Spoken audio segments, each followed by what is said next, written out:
Well, welcome to the latest edition of TV on the Net. I'm your host, Tom Vartanian. Today's show brought to you by American Credit Union, for every day, for everything. Located next to Little Caesars at 3944 Route 281 in Cortland. By Right Angle Creek Farm and Marathon, all natural, pasture-raised Angus beef from our farm to your table. By the Cortland Voice, the exclusive media partner of TV on the Net. For all your local news and sports in Cortland County at no cost to you, check out CortlandVoice.com. By the Royal Auto Group on Route 281 in Cortland, the home of no hassle, no razzle-dazzle. Check them out at RoyalAutoGroup.com. By Yeaman Real Estate at the entrance to Yeaman Park off I-81 exit 11 in Cortland. By DJ Philly C. Make your wedding, party, or event extra special with the best DJ in the area. Contact DJ Philly C at 607-745-4346. By Nikki C's Hometown Pizzeria and Meatball Shop on Route 281 next to Hobo's in Homer. Find them online for fast, secure ordering or call 607-749-5300. They have a unique menu with dietary-specific options. Nikki C's, your grab-and-go specialists. By Graftex, located on Elm Street in Cortland. Founded in 1984, they provide custom screen printing and embroidery for teams and local businesses. For over 30 years, Graftex has continued its dedication to servicing customers' needs for innovative graphic designs, custom and printed apparel, and quality service. They are easy to contact at 1-800-417-7791. By Seven Valley Agency at 18 Tompkins Street in Cortland for all your personalized insurance services. Give them a call at 607-753-1821 or check them out online at sevenvalleyagency.com. Seven Valley Agency, where your money matters, our advice counts. By Riley's Cafe in Marathon, open 7 days a week for sit-in dining in a friendly family atmosphere. Riley's also offers carry-out and catering for some events. Check them out online at Riley's Cafe or call 607-849-6434. And by Isaac Merker Studio, handling all your photographic needs in Central New York since 1982 at 74 Hamlin Street in Cortland. Give them a call at 607-756-0849 or check them out online at isaacmerker.com or on their Facebook page. Well, this didn't turn out to be the biggest challenge that I thought it would be, as I guess we are making our final stop on our first run through the high schools. We're with talking about Cincinnatus boys soccer tonight, and of course everybody's kind of laughing. Everybody goes, "What? Gordy's doing a podcast? Gordy doesn't like computers. Gordy doesn't make phone calls back or anything else." But hey, we happen to be doing this, and this is going to air on the Monday but we're doing it, recording it on Saturday night at SUNY Cortland because it's the annual Marathon Cincy doubleheader with the boys and the girls, and of course Gordy's going to be in a good mood because they're coming off a 5-1 win tonight over McGraw as well. But Gordy, welcome for joining us. Thank you for having me. It's a pleasure to be here, and I'm glad I'm here. Like we said, this worked out the best for all of us because any way we tried to do it was going to be a challenge, and like this, since we're both in the same town tonight, it just made perfect sense. Yes, sure did.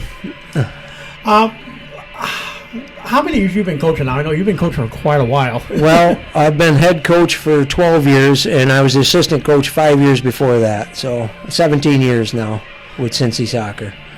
And, of course, it's always been some, throughout the years I, was, out and about. I didn't get to cover you that often, except seemed like the only time I ever got to see you guys when you were playing marathon on a regional contest somewhere. That seemed to be the most time we ever got to talk, and ironically, they're going to be playing marathon the end of this week, so that's kind of interesting too. But tell me a little bit about your team this year. We'll go through here in a minute and talk about the individual players, but kind of how's the season going for you so far? Oh, it's going really, really good. I've got kids that are committed to soccer. I mean, these kids just love, eat, breathe, sleep soccer, and it shows when they play the game. They want to be successful, so they've worked very hard to get where they're at. And ironically, of course, playing McGraw tonight, they're without Jackson Card, who is gone overseas to play some soccer. But from what I had heard, Kaysen and another one of your players, Kaysen Stafford, another one of your guys, a couple got off to do it. They decided to stay here. Yeah, they want to finish their high school career. Most of them got their colleges picked out anyway, so they ain't going to gain nothing from it. And I think that's mostly the reason for staying.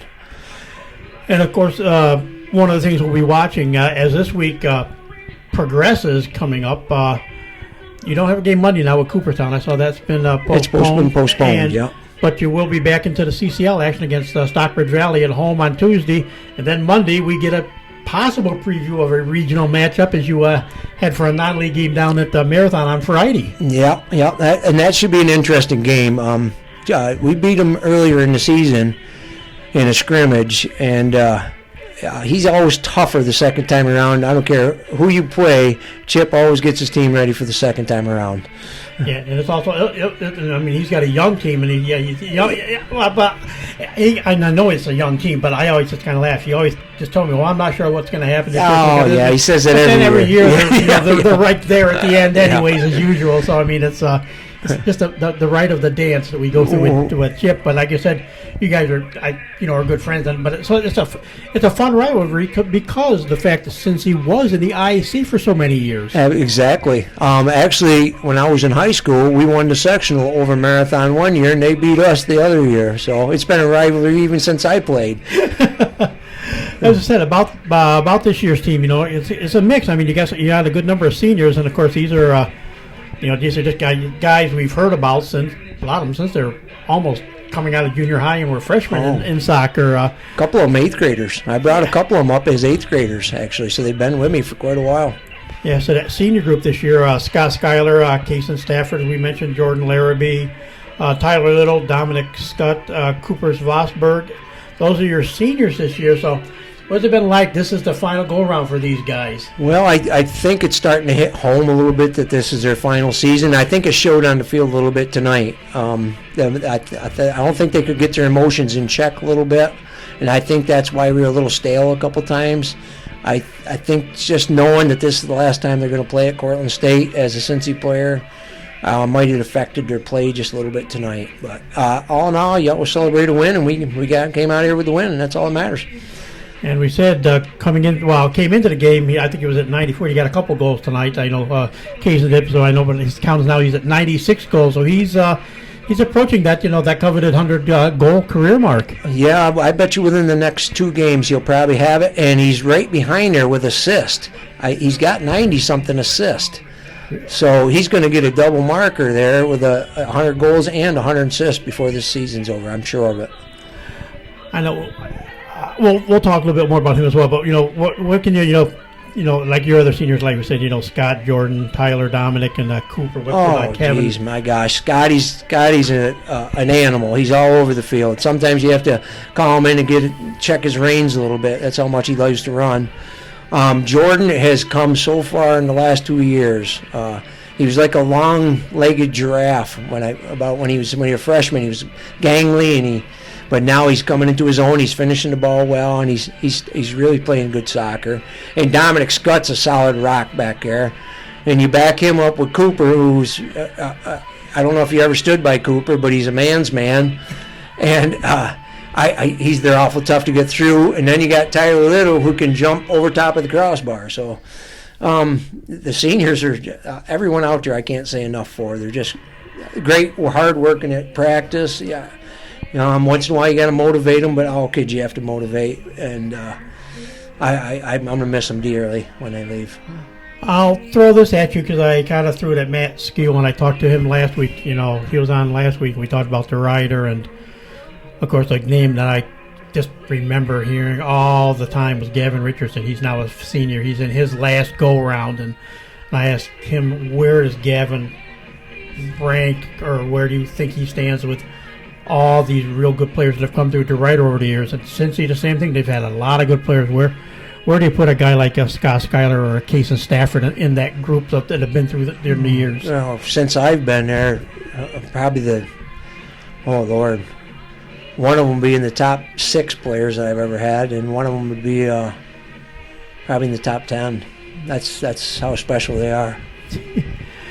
And before everybody goes, they lost all these seniors. Well, they got 3 juniors, 3 sophomores, and 4 freshmen and an 8th grader coming up. So guess what? They're just reloading. The good teams do it at small school. They just reload. But how about the juniors this year? Dominic Landers, Baker, and Chris Loomis. He's been a pleasant surprise to get back.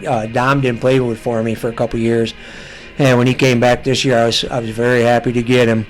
And you got talking about the young players. I'm starting 3 of them kids. One's an 8th grader and 2 9th graders. People don't realize that there's just young boys out there with these men, and they're holding their own. So I can't say enough about them neither.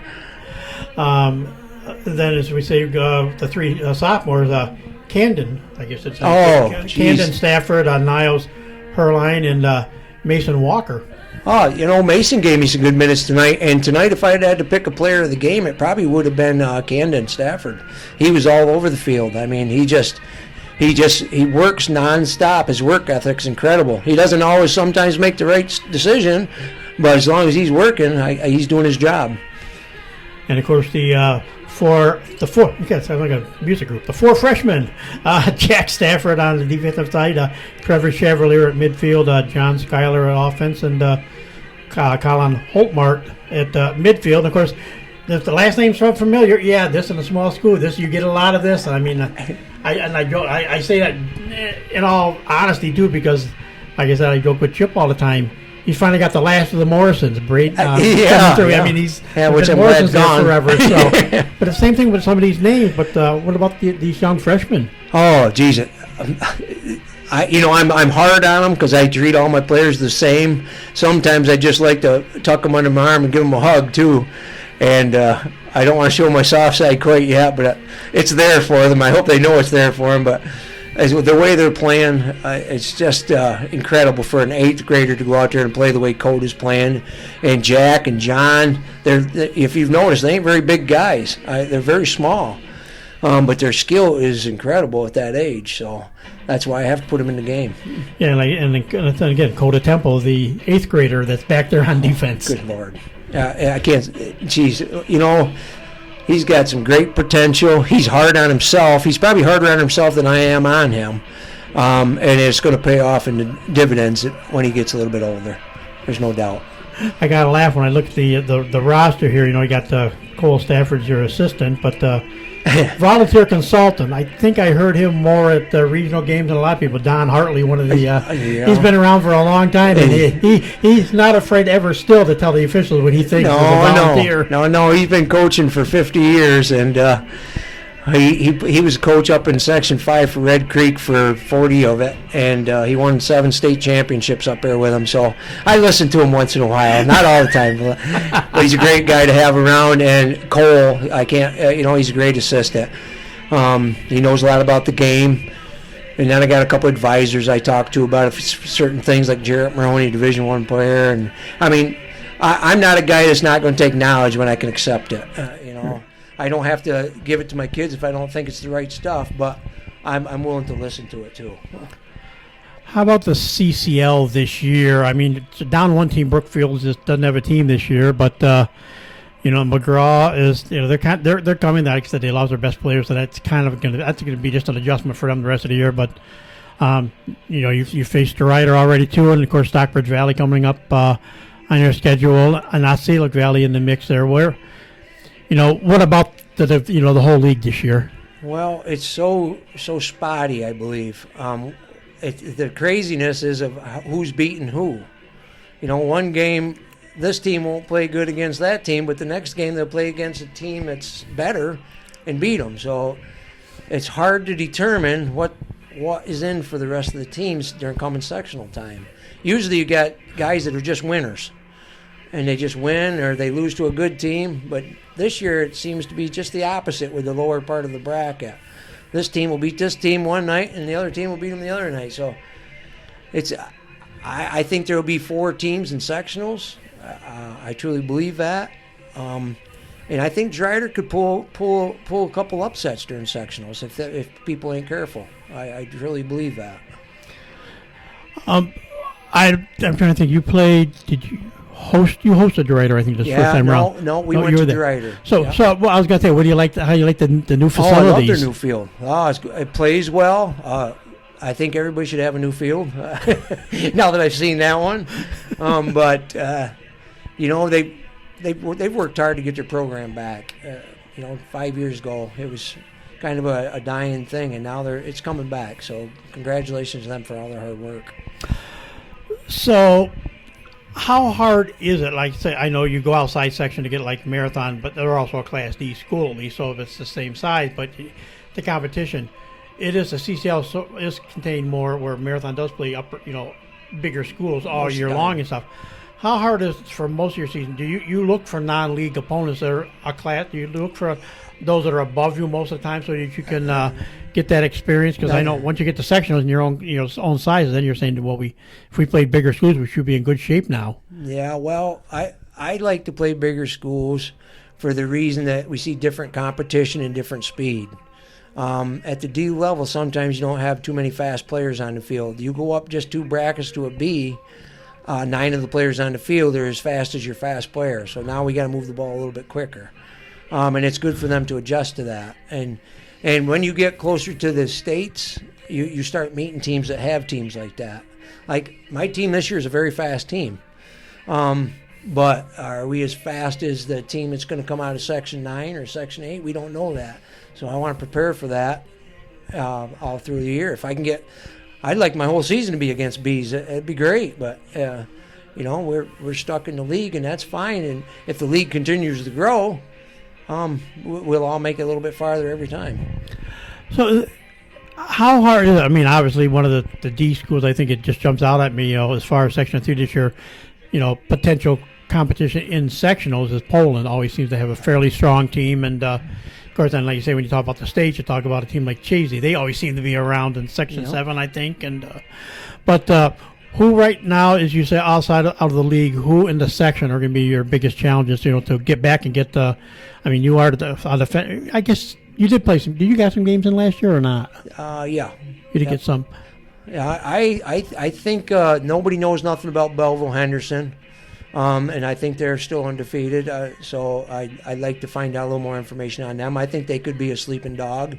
And Lyme always comes to play sectional time. They never give up. I've had them down 3-0 before and had them come back with a fury and never quit the game. So that's a team you never want to go to sleep on.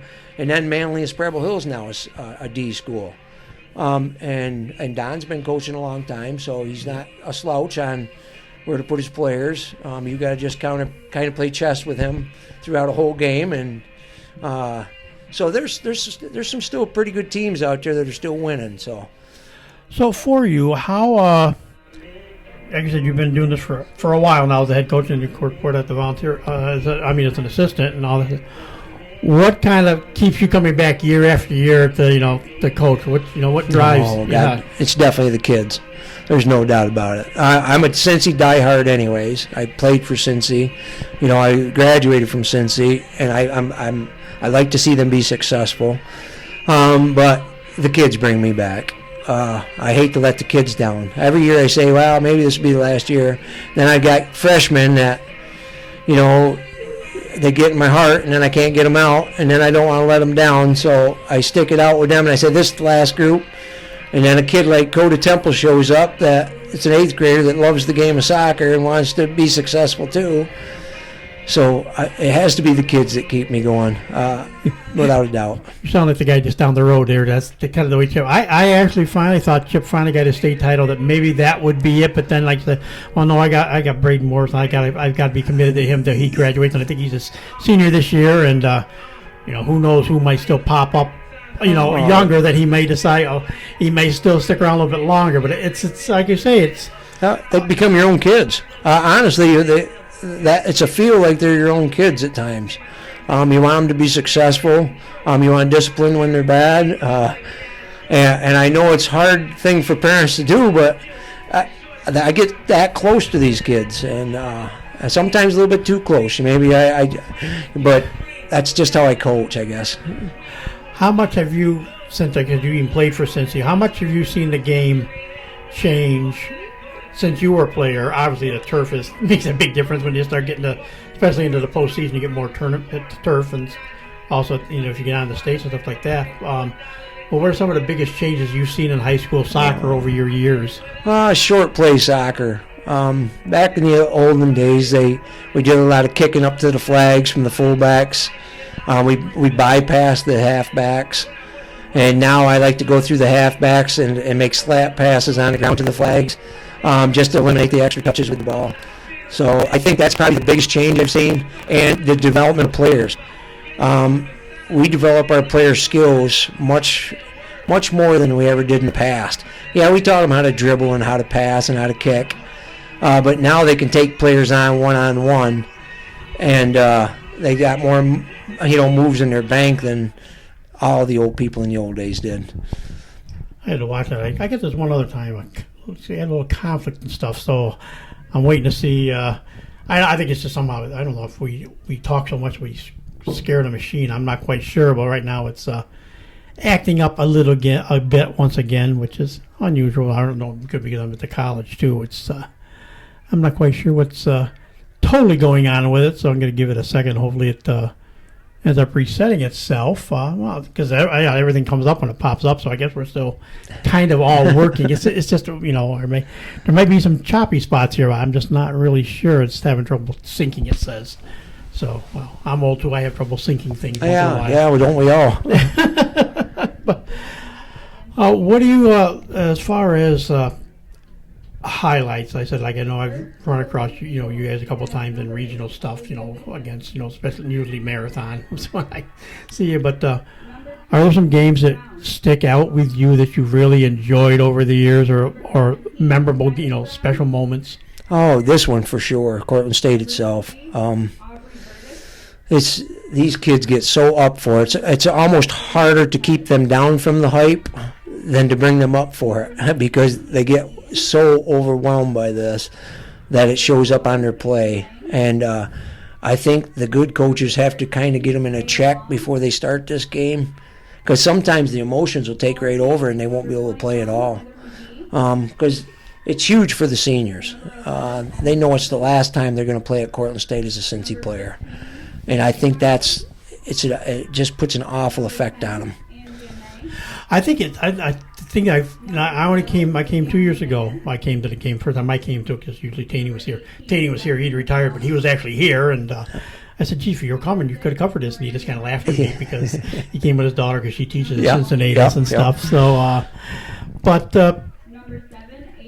it is unique. And we were talking to the people out here, the girl from Cincinnatus announcing, and one of the other people. Where else can you come on a Saturday night, especially with two small communities that have a rivalry in soccer? You have a pair of homecomings and get a couple of kings and queens out of it as well, and just bring everybody together. But this is like a big tradition. Oh, huge even for the coaches. We look forward to this game. I look forward to it because I see the emotion on the kids' face. They know it's coming to an end, and they just want to give everything they got at Cortland State. I tell them all the time, well, you should give all you got every time you step on the field anyways, but here's just a little bit different for some reason. How's, like I said, we talked about the changes, obviously a lot more grass back in the day, and like I said, now the turf is starting to come. How much is it a hindrance, or does it help that when you guys get to jump on turf and play on turf? Oh, it helps my teams because I like to keep the ball on the turf anyways. I like to keep it on the floor, and I like to move the ball efficient. And on grass, sometimes it's bouncing around where they have to touch the ball 2 or 3 times and miss-kick it, and you got to go chase the ball.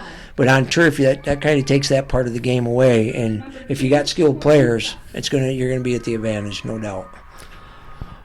So where do you think when it's all said and done this year?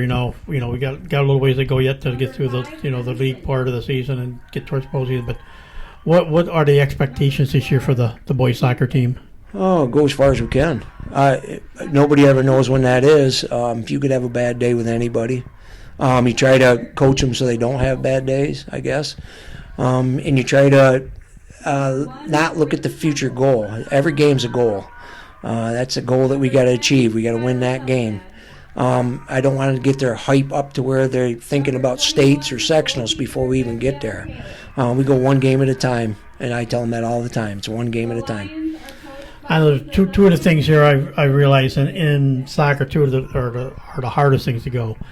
I mean, I forgot who it was the other day. Somebody played, and they lost like 1-0, and the team only got like one shot, but that one shot went in. And you take that, and the other one, I've seen the highs and lows. There's, obviously it's in place now because I think Marathon did play one of the longest ever sectional games. It went like 5 overtimes or something. Yeah. So now they do kind of go, 2 overtimes and then penalty kicks. But it can't be nothing harder on especially a goalie in a shootout that you got to win to go on or not. That's just not something that's really you can work with. Yeah, I've been on both ends of that. I've been on the wins of a penalty kick shootout, and I've been on the losses, and nobody takes it harder than a keeper. He's the last line of defense even on the penalty kicks, and I hate to see a game won and lost like that. Like I said, I've been on both ends. So, but yeah, you train these keepers. Sometimes it ain't their fault. It just something happened before we got to that penalty kick that caused this. So I try to feed my keeper that line all the time. We shouldn't have got to overtime because we did this, and I try to just let him know it's not all his fault. And I hate to see a kid lose like that, though. Oh. Yeah, I guess especially the goalie, so they're the one that's got the ball. But again, in the same token, if the guy that's got to make that shot to keep the penalty kick going, or that's going to be the winning PK shot, it's the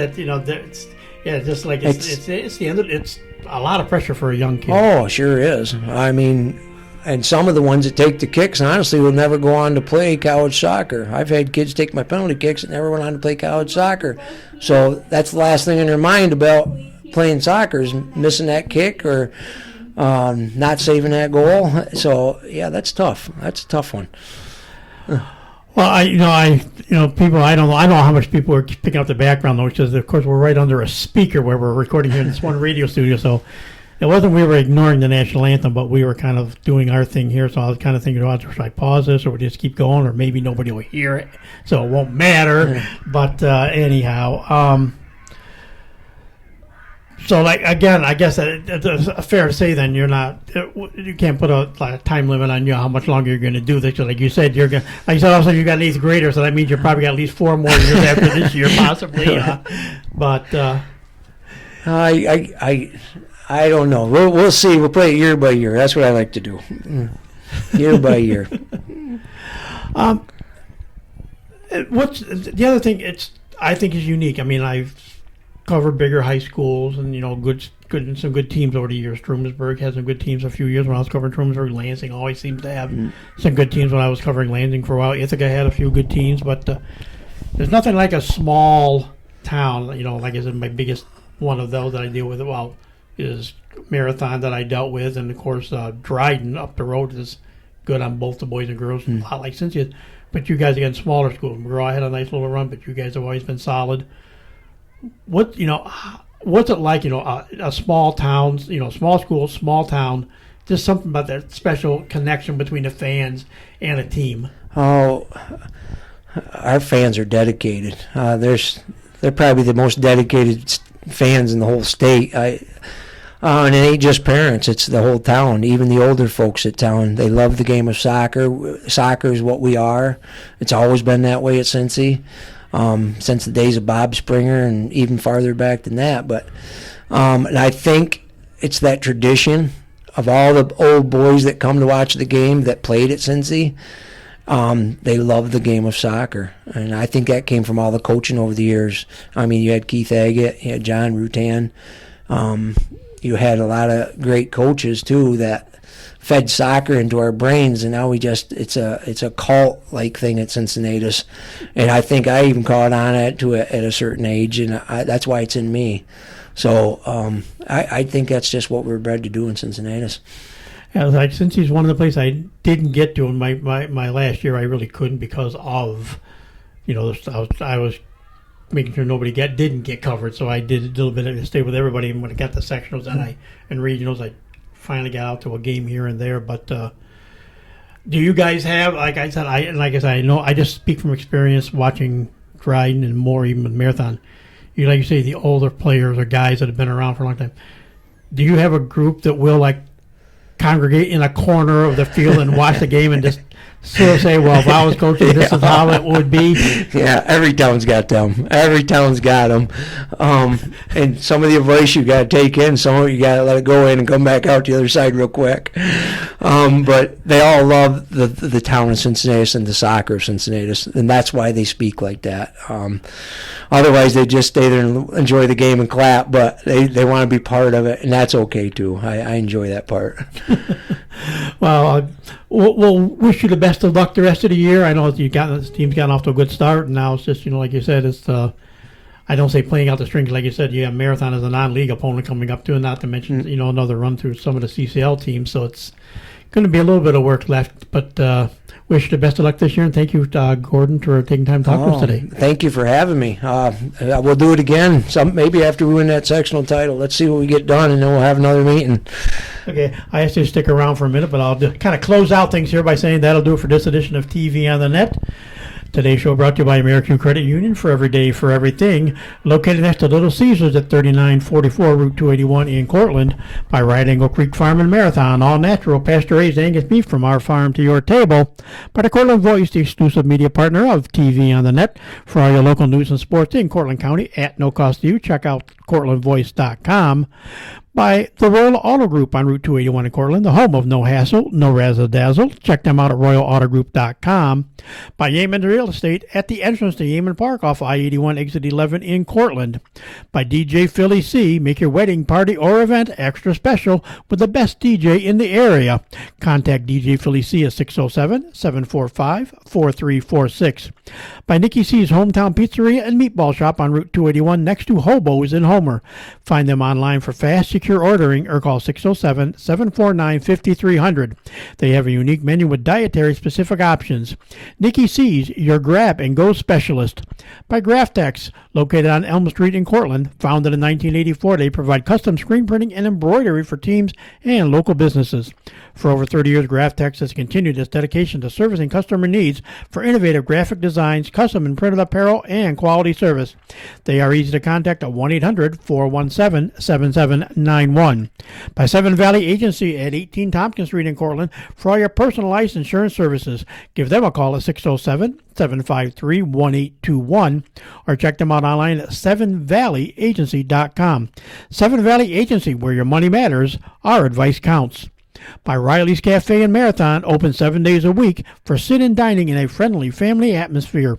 Riley's also offers carry-out and catering for some events. Check them out online at rileyscafe.com or call 607-849-6434. And by Isaac Merker Studio, handling all your photographic needs in Central New York since 1982 at 74 Hamlin Street in Cortland. Give them a call at 607-756-0849 or check them out online at isaacmerker.com or on their Facebook page. So it was fun to talk Cincinnati's boys soccer with head coach Gordon Brown. We greatly appreciate him coming on. Like I said, this guy is not, like you said, he's old school. He's not internet friendly or anything like that. So this worked out. I'm glad we could get Gordon on. So we thank him again for taking the time to talk to us.